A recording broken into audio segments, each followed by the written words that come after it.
Listeners, welcome to the Business Method Podcast, or welcome back to the Business Method Podcast. I'm excited to welcome a friend to the show today. His name is Zion Kim. One of the things I really like about Zion is he's very passionate about helping other entrepreneurs grow, which is a passion that I share as well. One of the things that I do every day and just kind of wake up and think about consistently is like, how can I help my friends grow their businesses? How can I help my friends achieve their dreams? And I believe he shares this passion as well. But also, Zion is kind of like, there's not a lot of stuff out there in the world about Zion, but he's kind of like the man behind the man in many respects, or the woman, the man behind the woman, that are helping all these entrepreneurs from all parts of the world grow and scale very successful businesses. So he's on the podcast today, you guys. Zion, welcome to the show. How are you, my friend? I am so good, and thank you for that intro. Yeah. Do you feel like that accurately describes you? Oh yeah, for sure. Um, yeah, it's very comical when a lot of people kind of look me up and see that there's nothing really online about me, and of course I'm working on changing that at the moment. But yeah, I've very much been, the whisperer and behind the scenes on quite a few people, quite a few different businesses, and very much changing that at the moment. Are you doing that because of an own personal desire, or have other people, has it just come to the point where the rest of the world needs you, so you've got to create more of a personal brand, or what's your thought process behind that? Yeah, there's a couple different things. Number one, I think that being behind the scenes served me really well for a while.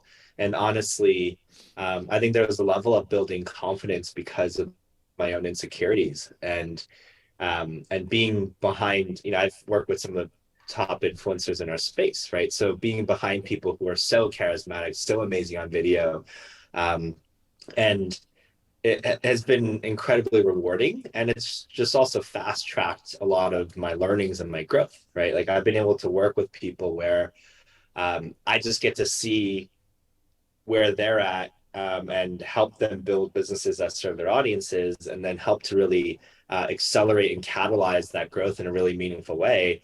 And that has really helped me with a lot of learnings. And based on that, I'm also not in my personal life really a behind the scenes person.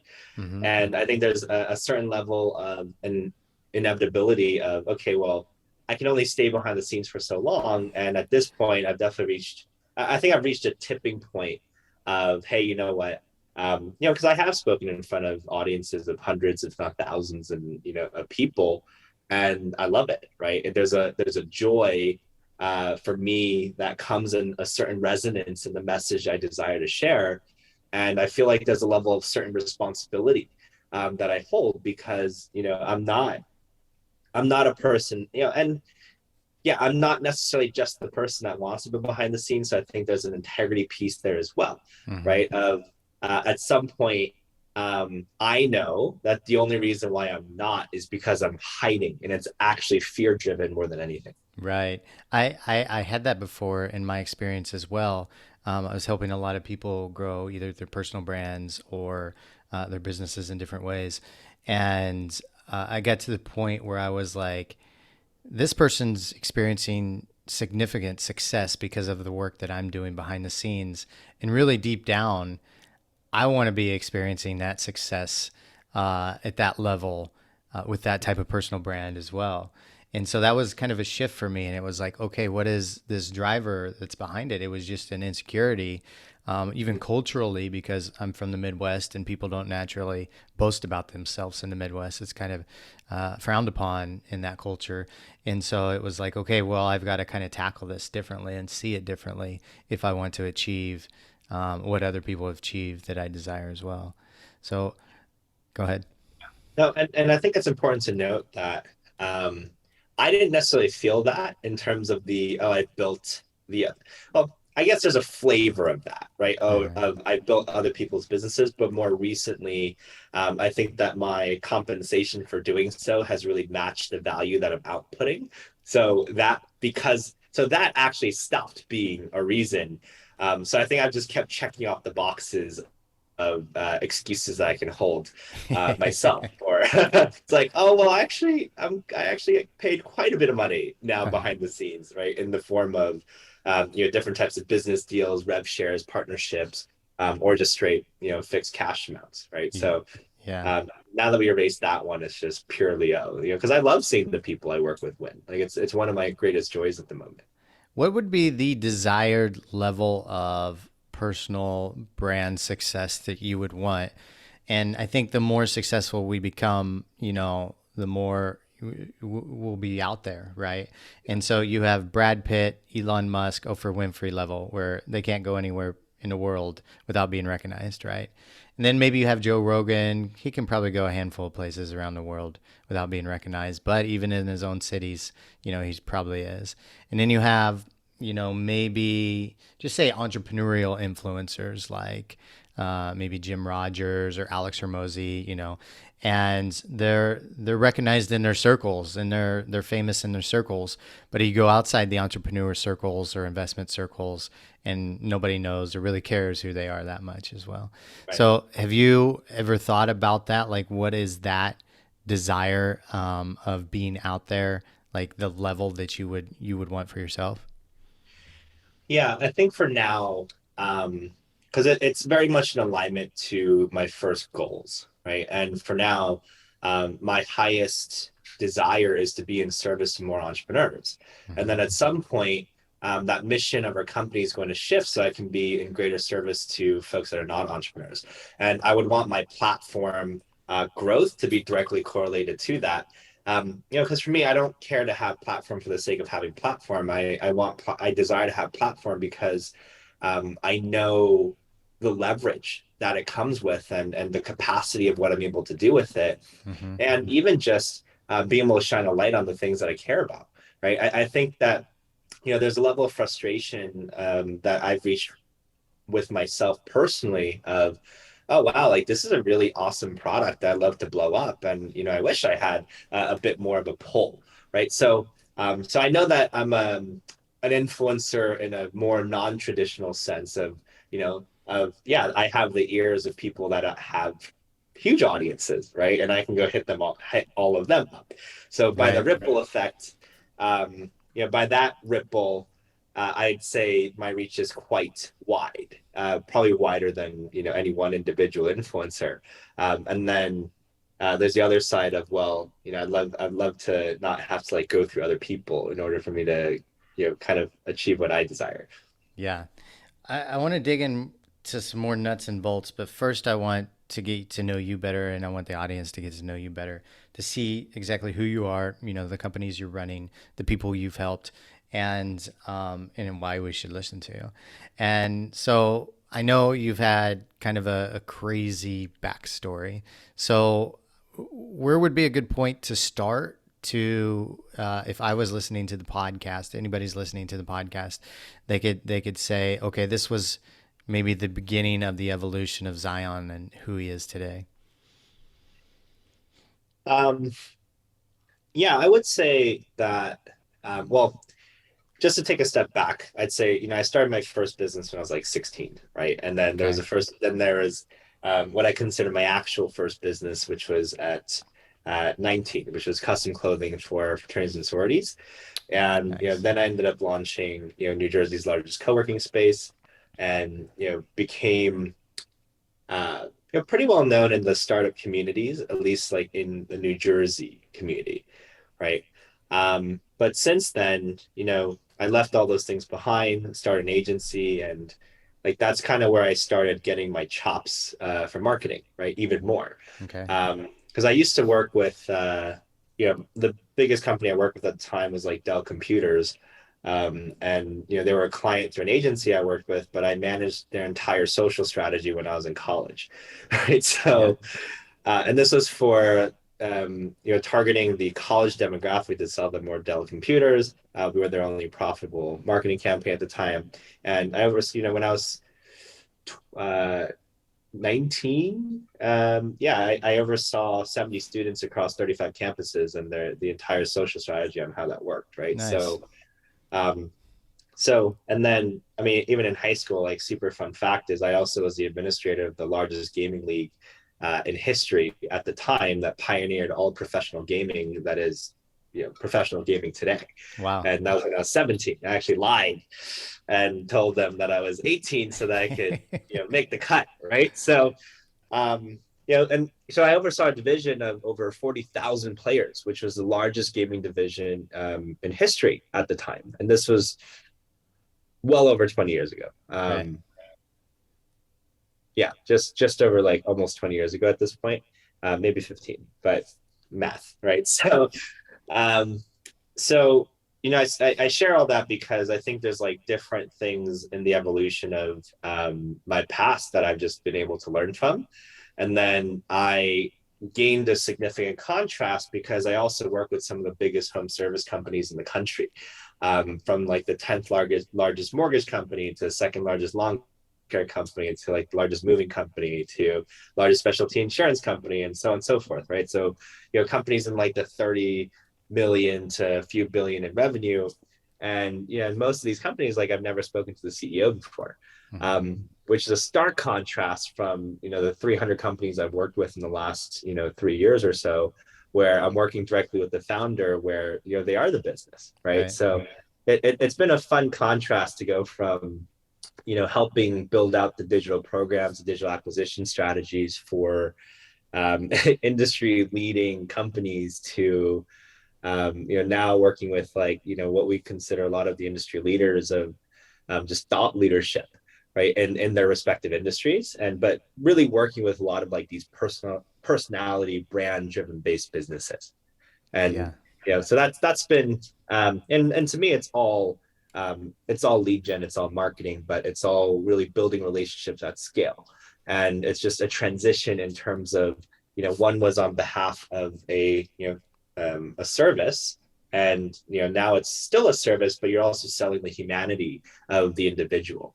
And and I think that whole transition's been quite exciting, right? So so I'd say in the last you know 10 well in the last year or so, um I probably worked with like 6 7 companies pretty closely, all Mm-hmm. between 1 and 5 million, and they've all grown between they've all at least doubled, with the biggest growth inside of 1 year being literally a 10x difference in terms of their growth. So starting that young, I'm always curious if the individual that starts in their teens, starting businesses in their teens, if they're naturally gifted as an entrepreneur, if you grew up in an entrepreneurial family, if it was just something that your parents did and you naturally picked it up because of watching them. So what was it like for you? um, my parents were small business owners, Okay. so I wouldn't necessarily call them entrepreneurs.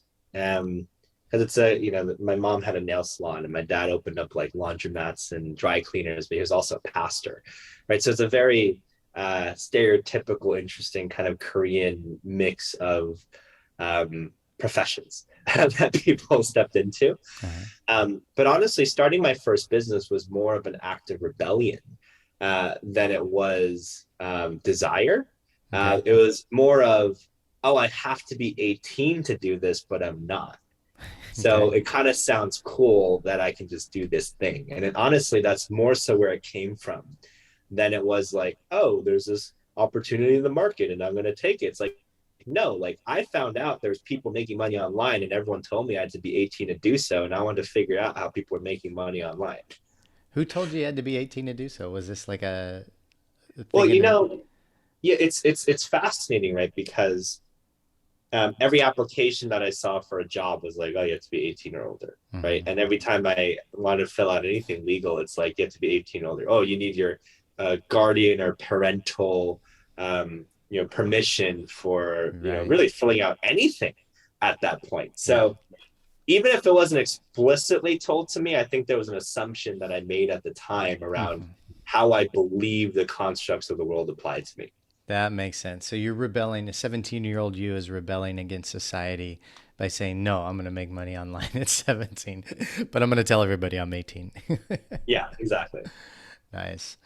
Um, Yeah, I know, like we were talking about this before we started the interview, but um, it's, earlier today we were on another podcast interview and we were talking with that individual about the hardships he faced owning gyms and sleeping on the floor of gyms because he couldn't pay for rent, and all the things that kind of propelled him into his 9-figure business that he has. And so, what were some of those times for you that the struggle and the hardship that helped propel you into the person, the individual, the entrepreneur that you are today? So um, I've definitely, I would say that. So one of my favorite sayings is, do you actually have 10 years of experience, or do you have 1 year of experience repeated 10 times? Yeah, I like that. I like that. And I would say that I had 1 year of experience, probably repeated 5 or 6 times. That's better than And average, right? Because usually it's nine yeah, or ten right. times, right? Yeah. And that is just me really eating it, Yeah. right? Um, like I viscerally remember, like I was broke for most of my entrepreneurial career, Mm-hmm. right?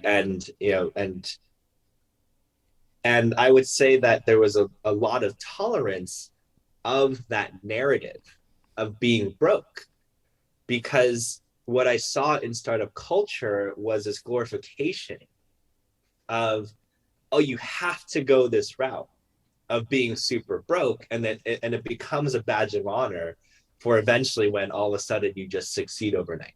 Mm-hmm. So I believe that you have what you tolerate. And for me, I tolerated things to a point where I became unconscious to just how much accepted in my life. So when you ask that question, I look at the specificity of it, of when did I actually change things so that it propelled me to make a difference. Right. And it honestly wasn't until maybe 2 3 years, like 3 years ago, Mm-hmm. where the significant shifts and changes actually start to happen, compared to the typical story of, like I remember not having enough money to pay for the heat, right? So I would walk into the bathroom and see my breath while I'm doing my cold showers in the morning. And I remember the So these are unintentional cold showers, right? Not like you're trying to do no, cold these showers. this was the actual cold shower, but when I got out, it was even colder in my apartment, right? Mm-hmm. And I remember the time of my agency days, and this is like before I started actually getting good clients in the agency. This was when I was like trying to get started, Right. where I had enough ticket to either get lunch or buy a train ticket to go into New York City to go to a networking event to maybe meet a client that day. Yeah. And that was my reality. I joke with a lot of people that, well, it's not really a joke, but I share with a lot of people that, um the way that I ate for a while, right, um was I sat down with restaurant owners and gave them advice while I just ate a meal, right, because I couldn't afford it otherwise. And it was a hilarious contrast, because maybe even a year before that, I was selling a bunch of cannabis, right, Mm-hmm. illegally, which is now legal in a lot of places, right. Right. So I went from the contrast of experiencing, selling, collecting like 50 to $100,000 worth of cash on a weekly basis, to virtually nothing, Mm-hmm. and then having the toggle between those two mindsets, and of like, okay, well, the illegal way is how I make a boatload of money, and the legal way I gotta hustle my face off. More about that shift for you, because I love how you put that. Do you have 10 years of experience, or do you have 1 year of experience repeated 10 times? I definitely have experienced the latter for sure. And one of the things that when 2019 hit, we were getting ready to hit 2020. I was coming up on like 10 years as an entrepreneur. And I was looking back on my career as an entrepreneur. And I was like, what are the things that I started 10 years prior that that if I stuck with, for that entire 10 years, I would be much better off than I am today. And I was selling in 2009. I was selling on Amazon, and I did it for like 6 months, and I was like, "Oh, this doesn't work." And in 2011, like a friend told me to start a YouTube channel, and I was like, "Nah, I'm too busy. I don't want," because I was traveling the world. It would have been really cool. I was like, "No, I'm too busy. I've got other priorities, right? I've got this other niche website, keyword thing I'm doing." And if I would have stuck with those, which to be fair, you've got to go through your own process, life would be much different. And so at the end of that decade in 2019, into 2019, I was thinking, okay, what's my next 10 years going to be like? Because quite often as entrepreneurs, it takes a significant amount of years and sometimes up to 10 years before things start to like really settle in and click for you. And I don't think that's what a lot of people realize or willing to put the time in, because they think, oh, I'm 25. I'm not going to work for pennies and be broke for the next 10 years when I'm 35. But if you think about the payoffs, which are unlimited, if you do put those 10 years in, and then say you have a 7-figure business, and even if you make, pay yourself a couple $100,000 a year out of that 7-figure business, you're still doing extremely well and better off if you just took the 6-figure job for the past 10 years, right? And the rest of your life, 35 until you die, is really limitless. But it takes those nuts and bolts. So if we could dive more, Zion, into that shift, what it was for you exactly, how you felt, and then how you either resisted that transition or just kind of dove into it.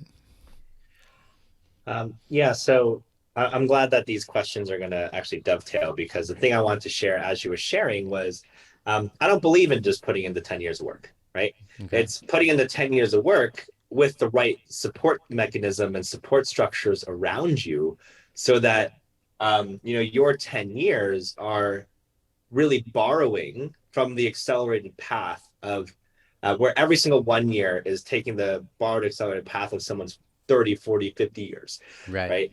And that's what I wish I did earlier. Yeah. And because the biggest shift and change for me was that I finally hired a coach, right? That was Because it. my That was pride, it. yeah, because my pride wouldn't let it get in the way. But I didn't hire a business coach, and I think this is an important distinction, because um because I knew business, right? Like there's only so many, like, I chat with my friends, there's a lot of things I learn, of course. And but for me, it wasn't the business issue that was necessarily getting in the way, Mm-hmm. right? It's like, okay, well, I see a pattern here where I'm able to grow these things really well. I've already cracked multiple 7 figures. I already, got to like 8 figures. Like, what's happening here, right? Because I can make all the money, but I'm not keeping it. So there must be a pattern that keeps reoccurring here. And the way that the coach had a conversation with me is, yeah, there's unconscious patterns that are running the show Mm-hmm. inside of your world, and unconscious programming where the tape just keeps playing over and over and over again.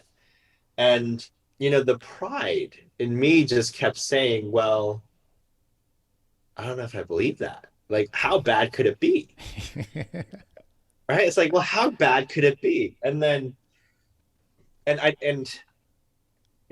and I think that once I started to really bring these things forth into my level of awareness, when I started to really work with my coach, I didn't realize how predictable I actually was. Mm.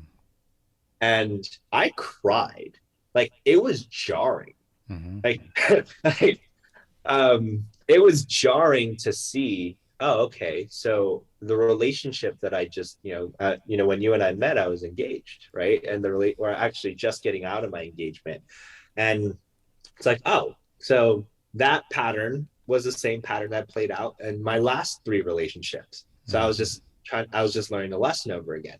Oh, the business pattern that played out was the same pattern that played out all over again, which is why all the businesses ended in the same way that they did. Right. Right. And um, so I would say for me, it was really understanding the paradigm and really understanding the lens of, well, you are going to continue to receive the same lesson until you actually learn it. And until you learn it, you're not going to actually be ready for the next lesson. Hmm. And this is why some people, truly grow at a faster rate than others, because it's their, and everyone talks about mindsets, right?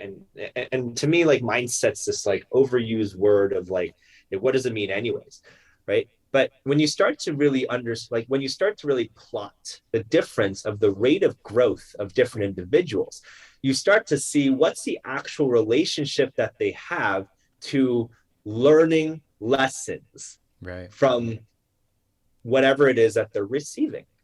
And the actual aspect of receiving these lessons, and are they welcoming them? Are they excited for them?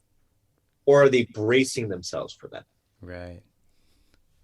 Because so many people go through life with a certain aspect of what they have experienced as pain.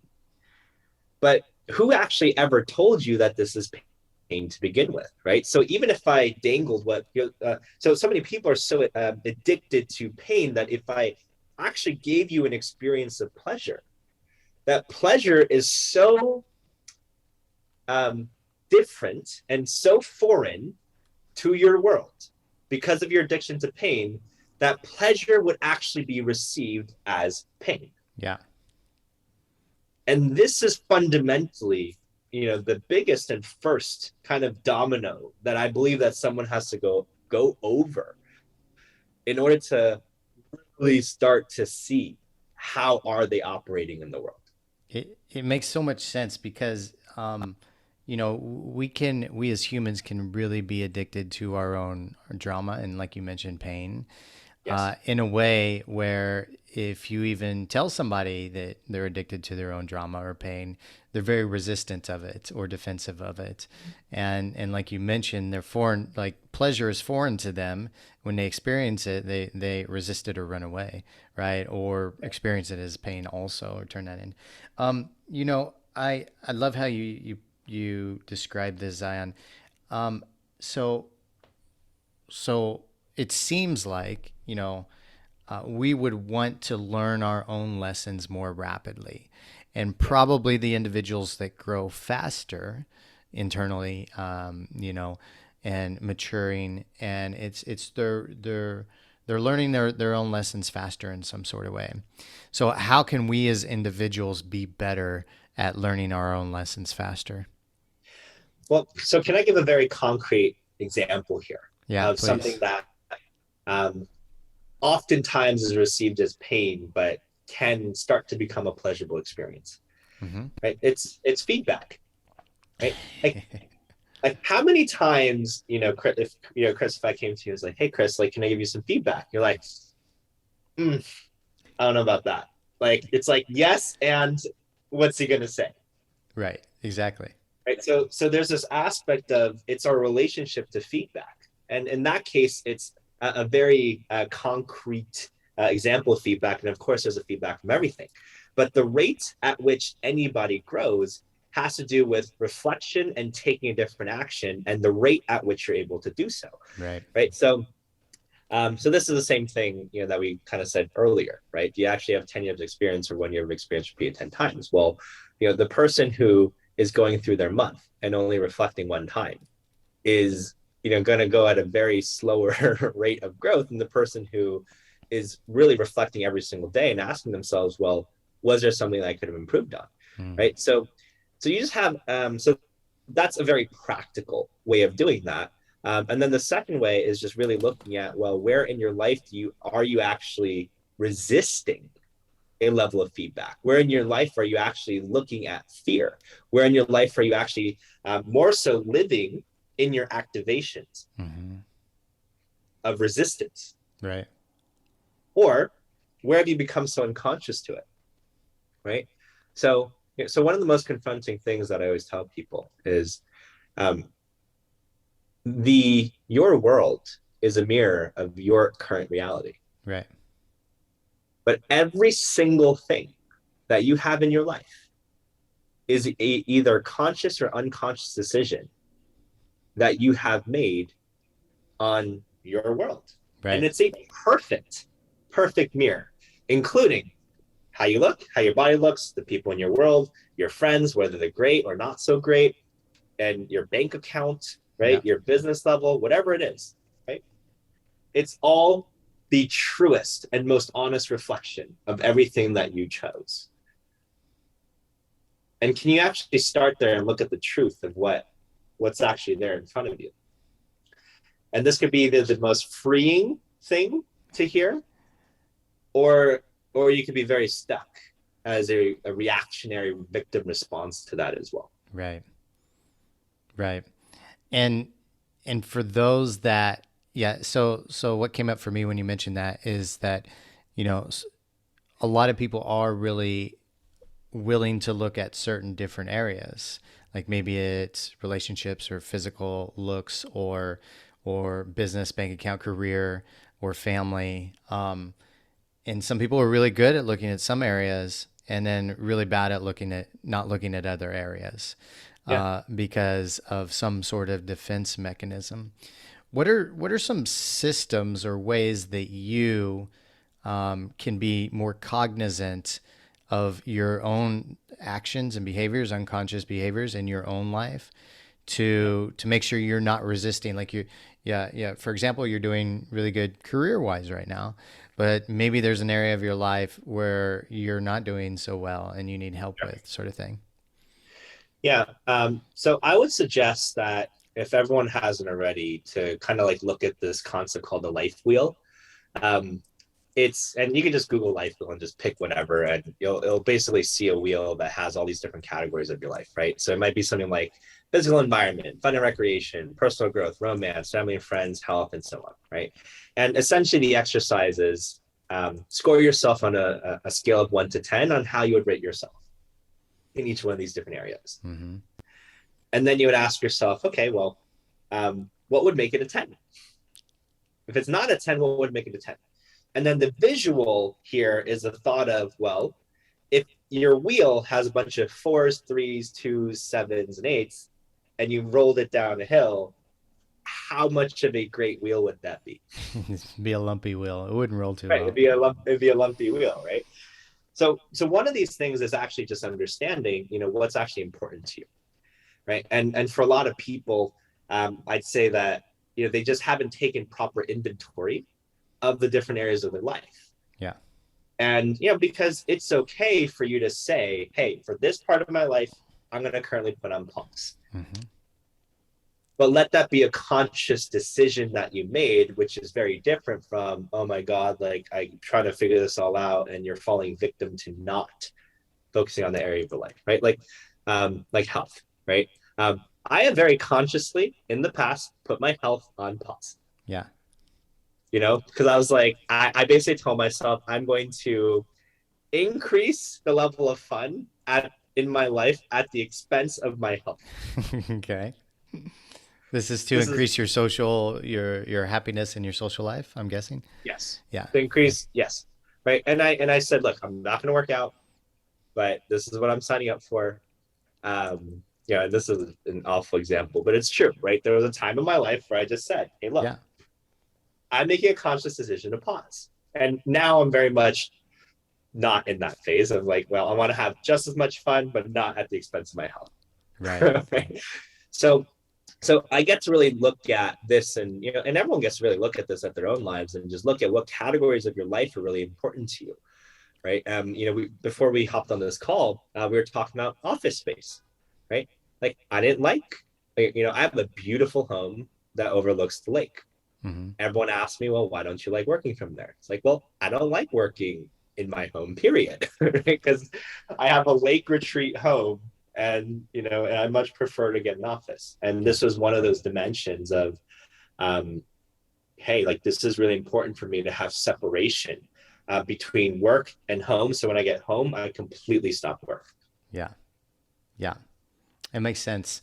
I find that, Zion, I'm curious some of the systems you use for this. I find that like always having a system to revert back to consciously reviewing our own patterns and behaviors, seeing where we may succeed and where we don't.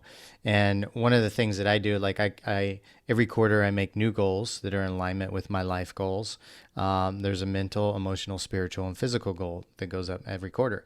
Every week I review those and then I make a plan for the week. And that's my ritual every Monday morning. So any type of system that I can add to my life to increase the clarity and decrease the friction, and also help me learn the lessons from the previous week or month or quarter, is extremely beneficial. And the life wheel sounds really cool. I think I want to check that one out too.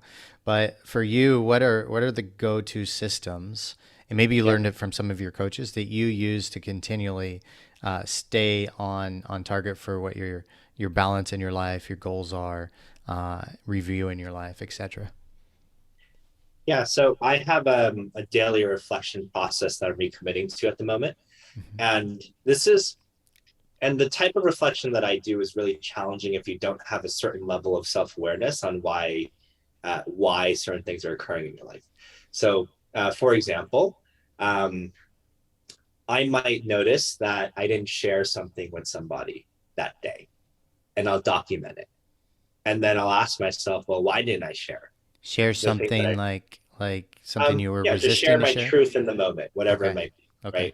right? Let's say that it was, someone I wanted to ask out on a date, or let's say it was a business deal where I didn't ask for the amount of money that I wanted, or let's say that I did ask for the amount of money that I wanted, but I felt a little squirrely inside, and it didn't come out powerfully and in high levels of confidence. Like, whoa, what happened there as well, Right. right? So it's so I would say if for people that are just starting to really take inventory throughout their day rather than at the end of their day, to really look at, well, what were those moments of friction whatsoever? What were the moments where you felt any emotional activation, where you felt any level of anger or frustration or sadness or jealousy or whatever it might be, right? Where there was Mm-hmm. an emotional response of something that came up. And then ask yourself, well, what was happening at this time when I felt this emotional response? Right. And then ask yourself the question of, well, what's the like, why did I feel that way? And what's the lesson that's here for me? It's like, well, I did respond, like Chris said something about me. And like, I noticed that in my inner world, I was super activated. Mm-hmm. Like, why was I super activated? And then ask yourself the question, what part of that is actually true? Mm. Even if it's just by a grain, like a grain of sand true, right? It doesn't have to be completely true. And this, again, has to go with feedback, right? Is a lot of people, when they receive feedback, they're like, if it's not 100% true, they don't receive it. But it's actually asking, well, this person's bringing it up. So what part of it is even 1% true for me? And you'll start to actually you'll start to actually notice, wow, there's a lot of things that are kind of hidden away, but your emotions become portals into developing deeper levels of awareness and unlocking, different parts of you that really want to be seen, different parts of you that want to be heard, and really sitting in this exercise on a daily basis of, Mm-hmm. oh wow, this person said that, and this is how I felt around it. Why is that? Right? And you'll start to notice when you read back of your things, it's like, I remember after reflecting for 3 or 4 days on something, I just read this. It's like, I said the same shit 4 days in a row. Uh-huh. I am now having the same conversation with myself 4 days in a row, and I still haven't done the thing. And then sometimes that's enough for me to realize, wow, I'm stuck in this spiral, right? I'm not a spiral. I'm sorry. A spiral would mean some upward or downward direction. I was stuck in a loop, Okay. right? Yeah, there you go. And and sometimes that feedback of being in the loop is powerful. So that's a little bit of that practice, in the oversimplified, simplest form there. Is this you taking a mental note and just having a mental conversation, or No, do you like, write it down? yeah, write it down. Like, Okay. it's the opportunity for you to get your thoughts, patterns, beliefs.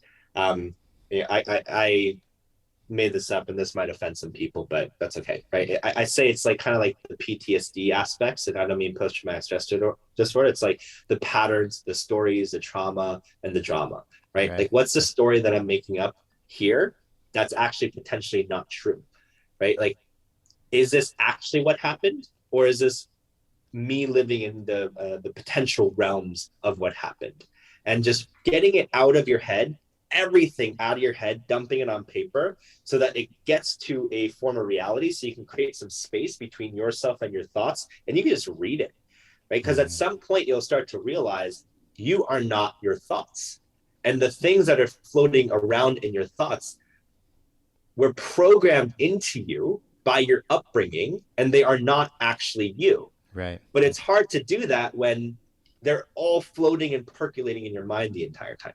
Yeah. As you know, like I dabble in neuroscience and learning about how the brain works. And one thing that was a big eye opener for me is there's a guy named Dr. Daniel Amen, who is one of the top neuroscientists in the world and has done more brain scans and brain work than probably anybody on the planet at this point. And he said, "You don't have to believe your thoughts." And for me, that was kind of a real eye opener to think like, a lot of times just because we think we have the thoughts, we think we have to believe them or they're true for us, and we don't have to believe those. And so, say for example, like you have a really bad day, and you're like, I'm just stupid or I'm not good enough. Like that's a thought you don't have to believe, that doesn't mean really anything about you other than like that emotion you're feeling at the time. Like that's a great mental check-in where you can say, "Oh, why am I having this? Is this true?" Like you mentioned, right?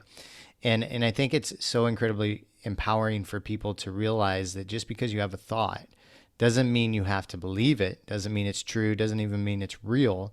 It's just one of the 60,000 thoughts that go through your brain on a daily Yeah. basis. And you can choose which thoughts you want to believe, which ones you want to be empowered by or controlled by, and which ones you don't. Yeah.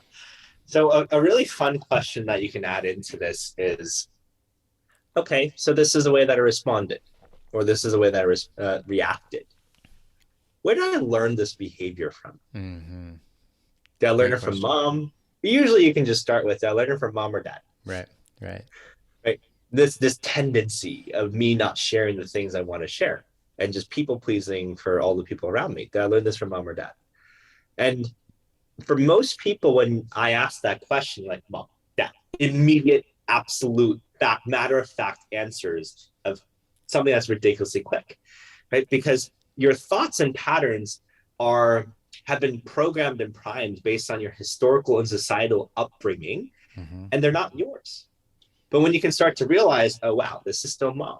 Mom is running the show here. Mom is living my life here. Dad is living my life here. And you can again start to create that separation.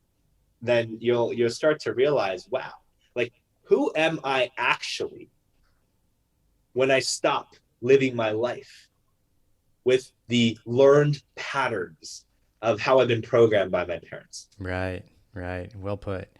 I want to address the listeners right now.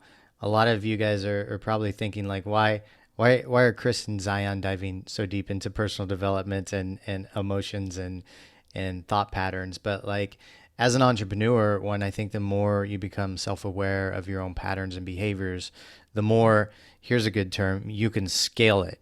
So you can take your own patterns and behaviors and scale them and shift them in your own thoughts and change them so you can build a more successful business, a more successful life.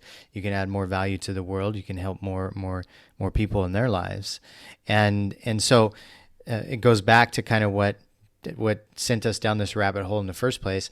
One of your big shifts happened when you decided to get a coach. And so, if you don't mind sharing who that coach was, why you decided to hire that person, and then even how much you decided to invest in that person, Yeah. so the listeners can understand, like, oh, it's okay, to hire somebody, at the right time Yeah. for the right reasons. Yeah, so the coaches that I hired were Marlon Mattinson and Julian Coker, and Okay. historic, like in the public eye, they're actually more well known as the intimacy experts. Okay. So they actually coach more. They've actually coached quite a bit of entrepreneurial couples. Okay. And when you look at the crux of what they really coach on, it's relationships. Okay. And I hired them on the back end of me exiting a relationship, which is my engagement. But then when I realized that all the work that they do is relevant, and this kind of goes back to what you were sharing earlier with the audience on why are we talking about all this stuff, right? Because everything in the world comes down to your energy, like your energetic response and your emotional response to different sets of relationships in your life. Okay. And that's your relationship to yourself, which is, of course, what we're talking about here, Right. your relationship to others or your team. Hello. So, this is why this is such a big component in leadership development and team development. Your relationship to your work. And, for the spiritual folks listening in, it's your relationship to spirit or your Mm-hmm. spiritual relationship. So I hired them because I just knew that I was stuck. I had no idea what I was signing up for because I didn't even believe that I had subconscious patterns or unconscious programming that could be running the show. It's like, of course not, right? It's like, how bad could it be, right? Like I Right. said earlier. So, so level of investment. 1 month, and they've raised their prices now, but 1 month at the time was 25,000 paid in full. Nice. Okay. 1 month.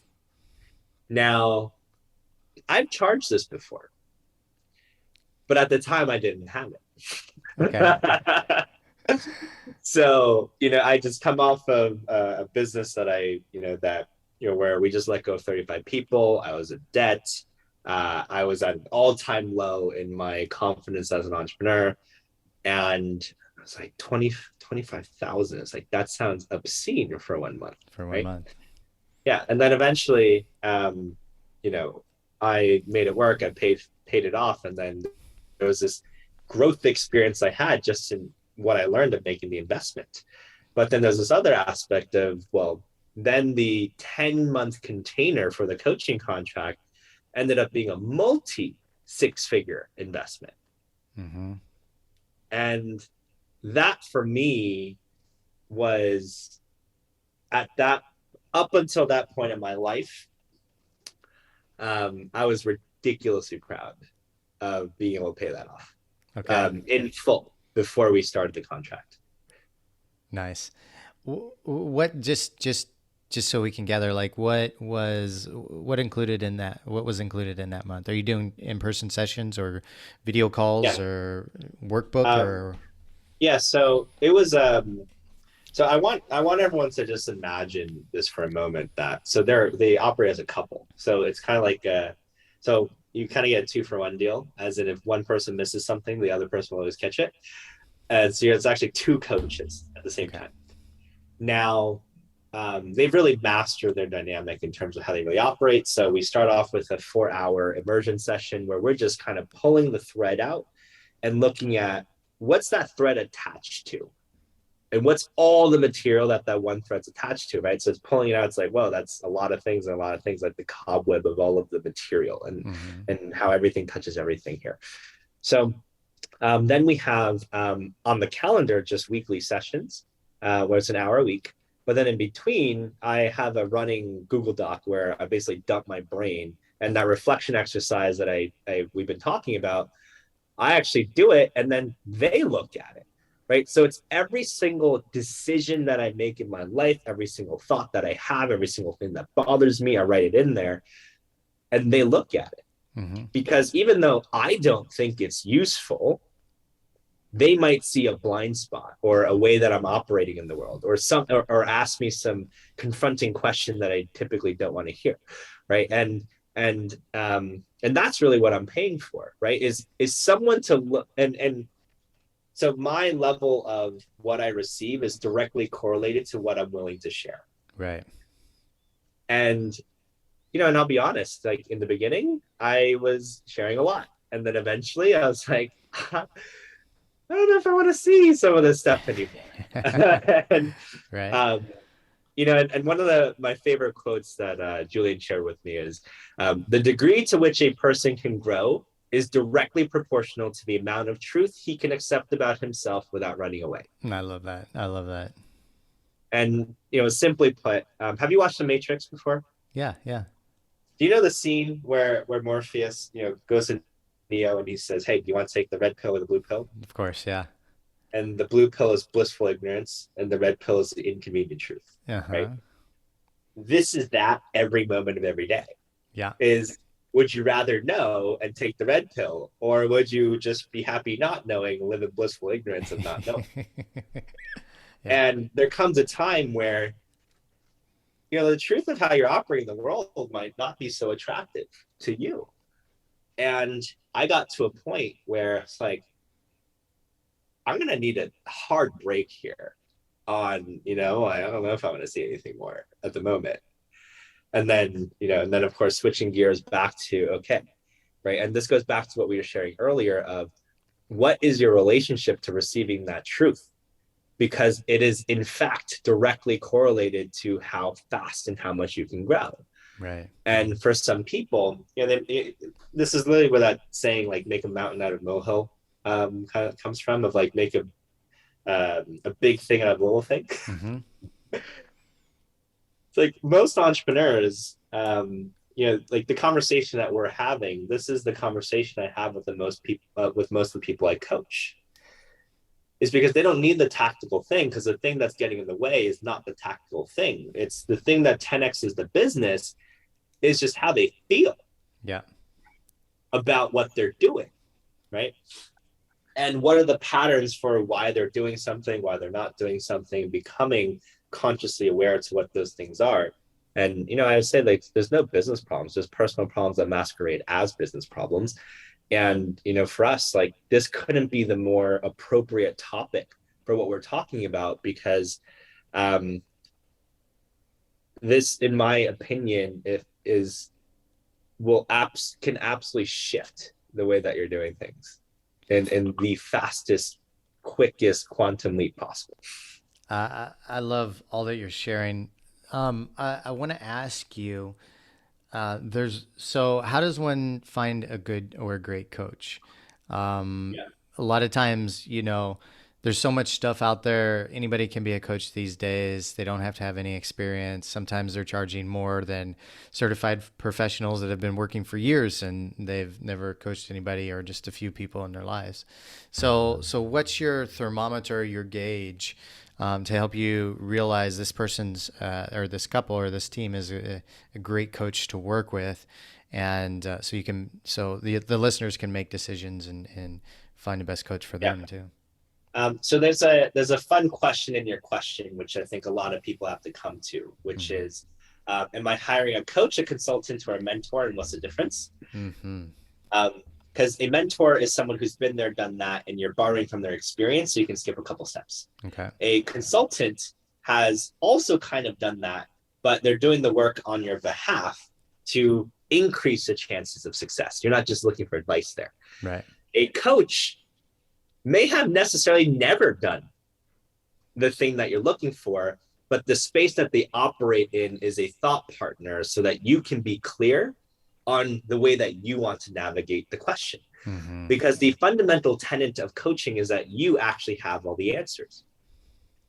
It's just getting super clear on what is your absolute truth and what that answer is, right? And the simple, like, there's so many people that ask me, "Hey, Zion, do you think I should do this or this?" It's like, okay, well, how do you feel about A? It's like, well, I really don't like it. Well, why not? It's like, because of this, this, and this. And I think it's a horrible idea because of this, this, and this. It's like, okay, well, why do you want to do it? It's like, well, I think I should. Well, why? Right. So then, that thought. So it's like, okay, well, are you noticing everything that you're sharing about this option? It's like, yeah, it doesn't sound like I really want to do it. And then, like, great. So you should probably not go with that option. Like, wow, you're right. So, because what a lot of people don't appreciate is how little time they actually spend in reflection of their thoughts. It's the meta layer, right? Yeah. And I know you'd appreciate this, right? It's the metacognitive layer of the analysis of your thoughts, and then it's the analysis of your thoughts. Yes. Yeah. And a proper coach should be able to really do that with you. And if and if you really don't know, I would just say, hey, look, can we have a session, one session where we work through something, and let's see. And if that coach doesn't, you don't feel like you made a significant level of progress in that, and you don't feel like that coach has asked you some questions that like have really made you think, and pause. Because if you're able to give a quick reaction and response to the answer immediately when someone asks it, it doesn't mean that it's a thought that you've actually thought before. Yeah.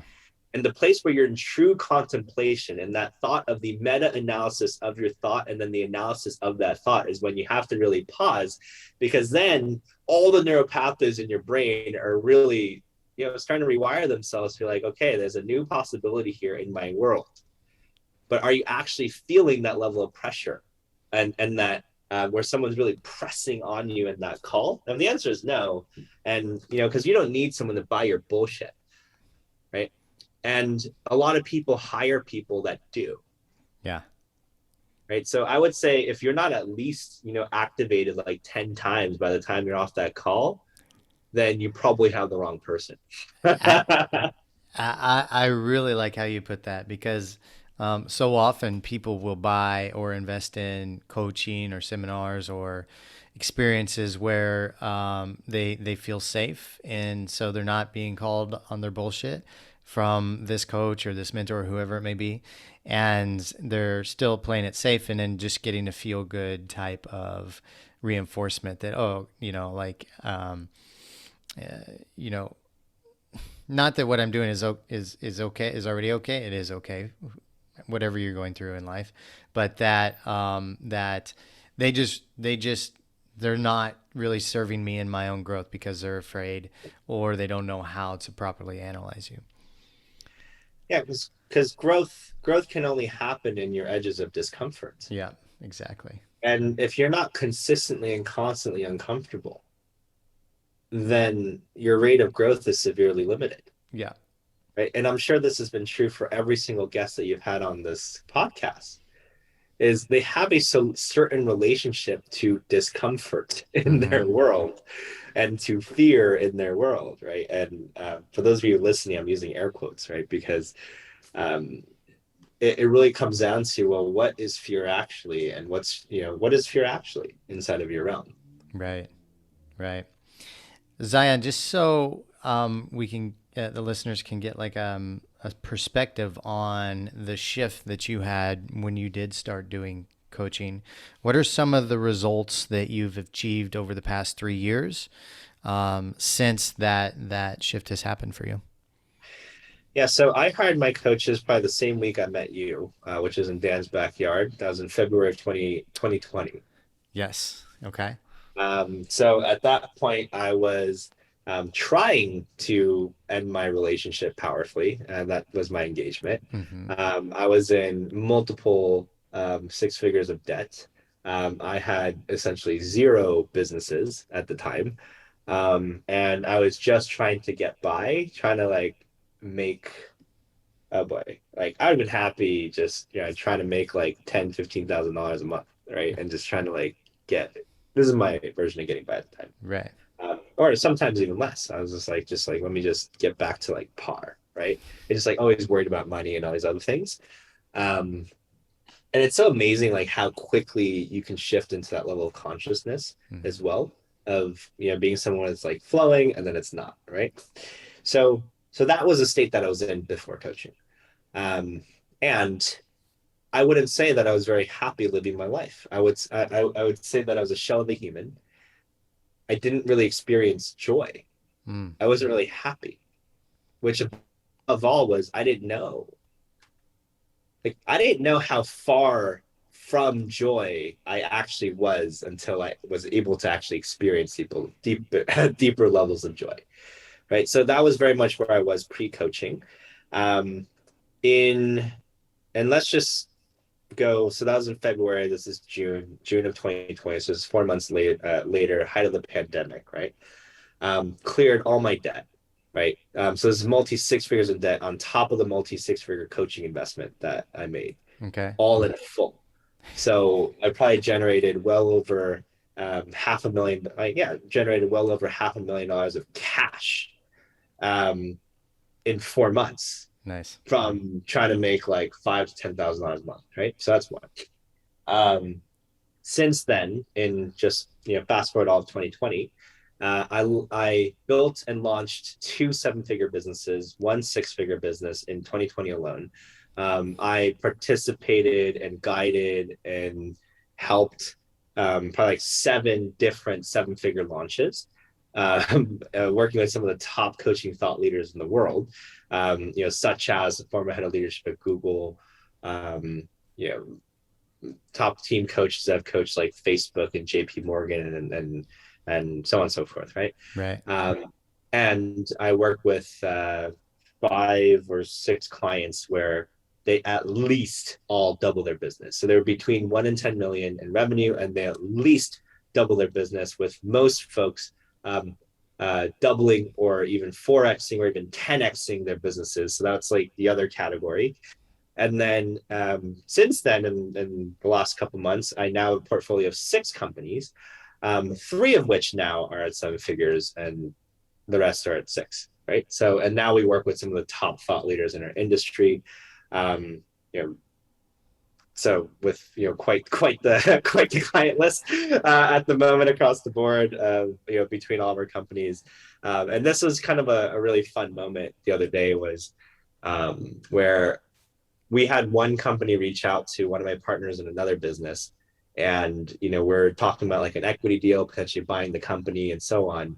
And then then I'm on the call with one of our other businesses, and we're looking at the client list. This is a paid traffic agency, so we run digital ads for some of the largest direct-to-consumer health and wellness brands in the world, right? So one of them being for Golden Hippo, that's billion-dollar company, owns like 45 brands. One of their brands is Dr. Gundry, that does probably 200 to 300 million a year. So we manage well over $80,000 to spend a day with them. So we run 7 other brands, right? So I was looking at the client list and helping them. We just partnered with this agency. And I was like, oh, like they're a client of ours already in this other business, and they have no idea that I now am a partner in both of them, right? Mm-hmm. And now I own both of these businesses. So so that was a kind of like fun little moment of just this, how it seems like all these things are kind of caving in on himself. But yeah, that's been the last year and a half. That is, Really. those are absolutely phenomenal results. I mean, phenomenal. Like, you think about that, like 18 months basically, and creating Yeah. all that from being in a place where over 6 figures in debt, dumping another 6 figures in coaching, and you're like, hey, let's go, let's do this thing. Um, Amazing. That's phenomenal. Phenomenal.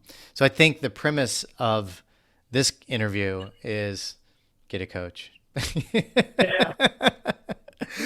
Try them out first. Make sure you thoroughly analyze the coach, right? Make sure you're getting the right ones. But to make shifts like that, imagine if you could do that on a yearly basis. And I would imagine are you still coaching with people, or do you have a coach now? Or I think I have even more coaches now. yeah, Like, yeah. and I'll give you a great example. Like what coaching really does, it just helps you reduce the time of sucking at something, right? Good point. Yeah, I hired a surf coach, Uh-huh. right? Who's he's like a top 25 surfer in the world. I don't pay him more than it's like $100 something a session, right? But every time I go, like I'm in Texas now. This is when I was living in San Diego. But every time I'd go out, I would catch like 12 to 13 waves. Mm-hmm. Whenever I went out by myself, I would catch 0 to 3. Right. Because I just wanted to reduce the amount of time I sucked, and I just wanted to enjoy surfing more. Yeah. Right. And this is just so true about any aspect of your life, is if you want to significantly increase the aspect of any area of your life, then what do you have to prove to anyone on taking the hard path? Right. Because this was me, right? I was trying to prove to me that I can do it on my own. But why? Just so I could be like, yeah, I sucked for that much longer than you did. And that's the narrative I get to tell today, right? Which is, hey guys, I sucked for 8 years of my life just so I could tell that story of how I finally asked and reached out for help and was willing to be in the vulnerability of my of help. It's like, wow, and look at finally, like I got some help and look how quickly it's changed shit for me. I love that, man. That might be a great title for the show. Reduce the amount of time you suck with Zion Yeah. Kim. All right, man. We're gonna have to wrap things up here. And I've thoroughly enjoyed this conversation. It went off into another rabbit hole that I didn't expect, but well said and well played, because I think this is the type of stuff that so many entrepreneurs like. We like to get into nuts and bolts of how to build our businesses, and that stuff's important too. But if you're not getting into the nuts and bolts of how you operate on a daily basis, you're never going to get to where you want to go. And even if you do, it's going to take much longer if you don't focus on these things. So, Zion, I've loved this, man. If the listeners want to learn more and learn more about you and what you have going on with your companies, where's the best place they can do that at? Yeah. So um, we have a ton of things that we've been giving away recently on resources on scaling your business. I currently have no idea where any of those things are. So the best place is to add me on Facebook at Zion Kim. Just say that you heard me on the podcast, and then I have a Facebook group for culture operations and recruitment. That is, we talk about all different types of topics on scaling there. Yeah, otherwise reach out and I'm happy to get you any of the free scaling resources we have. We've launched so many new things that are going to be so useful for you. And those are really all on the operating system for business. And of course, this whole conversation is more on your internal operating system for how you can really move past your shit. Nice. If there's some businesses out there that do want to work with you guys, what's your target of business? I believe you said 1 to Yeah.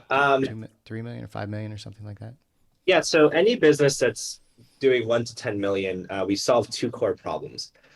Your business has either plateaued in growth, Mm-hmm. or you feel like you're working too much in the business. Like we've helped people go from working 60 hours a week to less than 20 hours a week in their business while the business is still growing. I think that's a good caveat to add. Yes.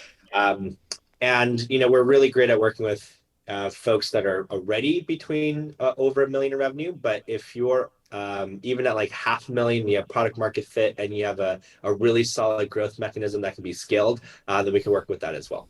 Nice. Perfect. All right, buddy. I've loved this. Thank you so much for sharing all your tips and your tricks and wisdom with us. I know this is going to be a great show. Thank you so much. Yeah, absolutely. Thanks for having me. Listeners, we're going to wrap up there. Thank you guys for tuning in once again, and we'll see you on the next episode. Goodbye, everybody.